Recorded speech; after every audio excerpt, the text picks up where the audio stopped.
Hi everyone, it's Susan here with Diversions.com. I have the October 2012 dies in front of me and you are going to be very happy with what we have to show you. We have a total of 14 dies. We have 7 of our awesome Sweet Petite line and we have 7 dies in our Whispers line, one of them being a little flourish that have been oh so popular the last couple of months. Let's go ahead and get some of these laid out here. I can't cut all 7 of them at once, but I think you'll forgive me when you see the cute shapes. They will show up just fine here.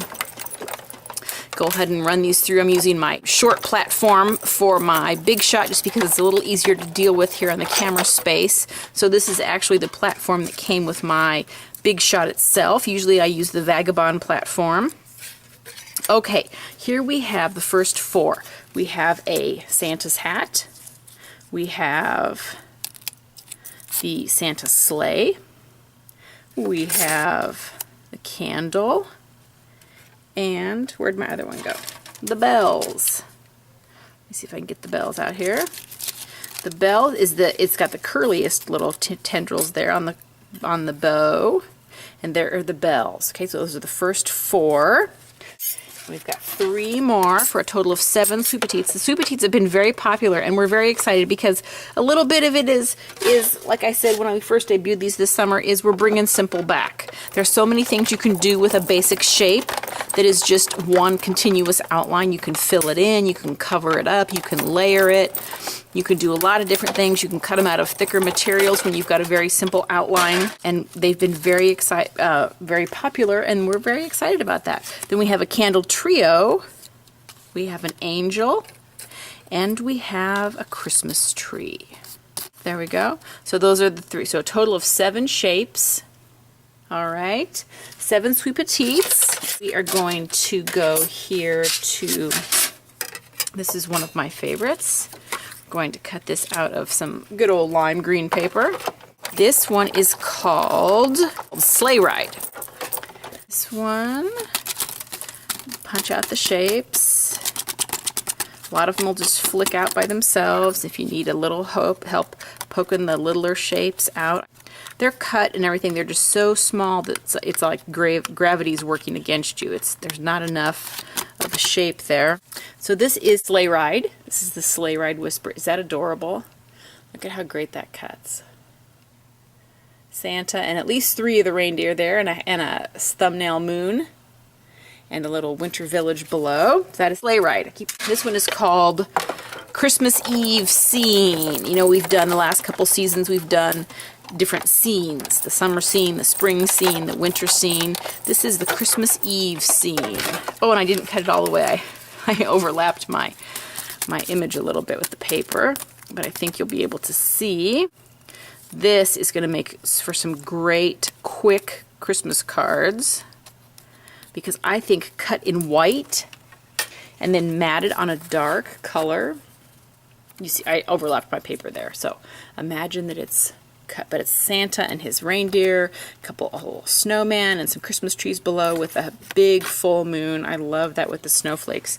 Great. That is Christmas Eve Scene. This one is called the Nativity.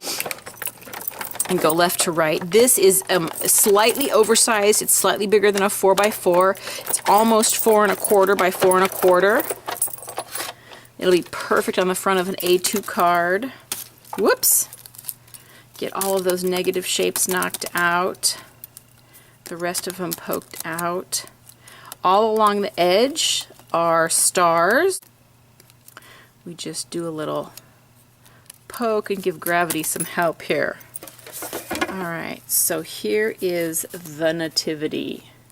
A beautiful scene. Palm trees, the star, the baby. Very beautiful, and it's a little bit oversized, but it'll still fit beautifully on an A2 card. So we have more of a frame style that will fit still on an A2 card, but also be great on a scrapbook page.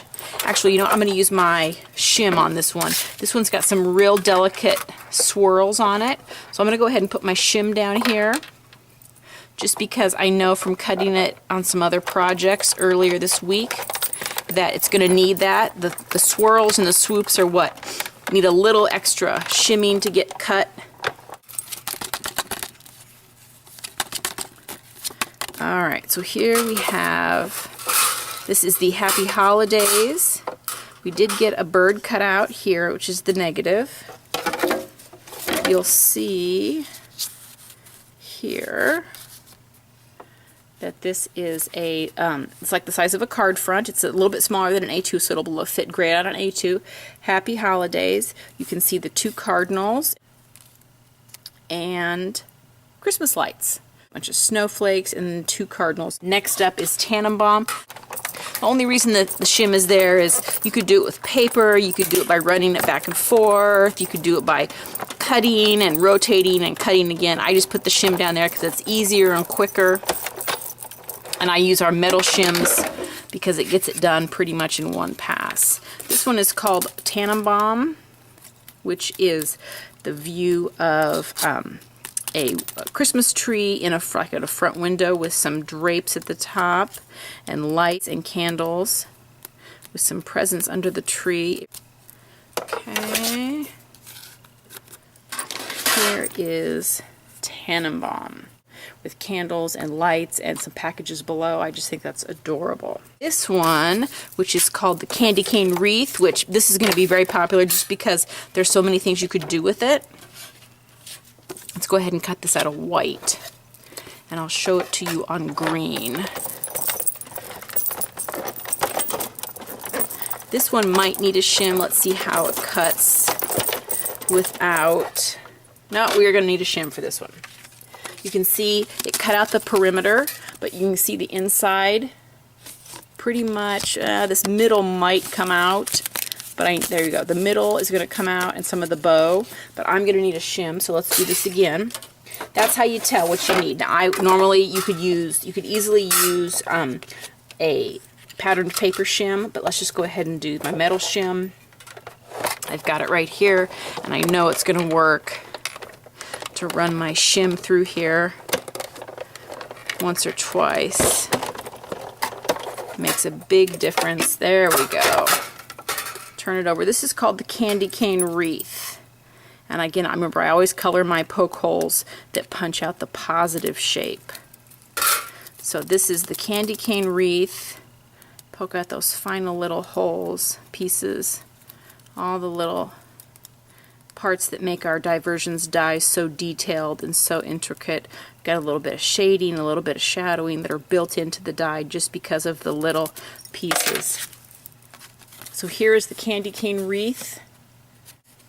Alright, so there's the candy cane wreath. And the last one, this is called the Poinsettia Flourish. This one is beautiful because it has some built-in detail. It is so fine and so dainty. Once you get the negative shapes punched out, you will see that it's got some built-in lines, embossing lines for the veins. If this shows up. Now, can you see the embossed lines? Get the little holes there. Those are going to be perfect for some bling. But can you see the embossed lines there on the poinsettia leaves? Look at the detail on this. It is so dainty and so delicate. It is beautiful at the base of a card. It's sized to fit on the edge of a card, or perfect along to use as a frame, like on a photo. If you had a family photo, a 5x7 family photo, there it went. That would be perfect framed on the left and the right to be like bookends. So anyway, those are all of the dies for the October 2012 release.